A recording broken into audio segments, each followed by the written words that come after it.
There is a mysterious AI model inside OpenCode right now, and that's completely free for the next week. And this is not some tiny trial. OpenCode says OX Alpha has 1 million tokens of context, multimodal capabilities, zero data retention, and near unlimited uses too. They even claim that they have enough capacity for 100 trillion token per day. Yes, 100 trillion token per day. But here's the crazy part. Nobody officially knows who made this model yet. So let's take a look at OX Alpha actually is, why everyone is talking about it, and whether it's worth trying or not. So first of all, don't know about OpenCode, it's an open source coding agent that lets you use AI models to build your software, and now they have added a mysterious model called OX Alpha.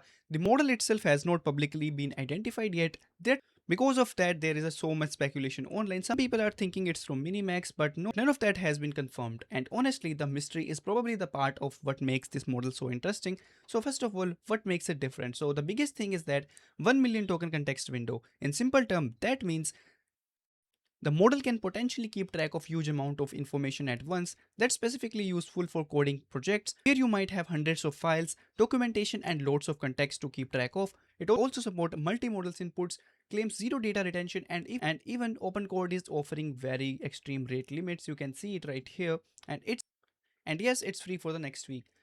People have already started using OX Alpha through real world tasks, and the feedback is pretty mixed. Some users say the model is surprisingly capable and can handle complex coding tasks, but others reporting that it can sometimes stop in the middle of a task.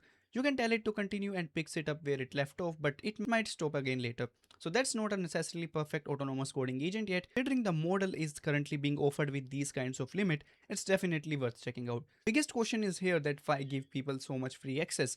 OpenCode says they have capacity of 100 trillion token per day. That's insane amount of compute. So this could be potentially a massive public test. Instead of having a small group of developers testing the model initially, they are giving everyone access and seeing what is exactly happening. So, so should you try OX Alpha if you're already using OpenCloud? Absolutely, it's free right now and the context window is massive and usage limit is extremely high. But I wouldn't call this a complete replacement for your current AI coding tool yet, because the biggest question is reliability, and until we know who actually created OX Alpha, there is still a lot we don't know. But that's also what makes this model interesting too. A mystery AI model with 1 million tokens of context, massive use limits, and free access for a week. That's definitely worth keeping an eye on. I will link OpenCloud link along with this post link that you are seeing on your screen right now if you want to try. And for more updates, you can subscribe to this channel. I will see you in the next one.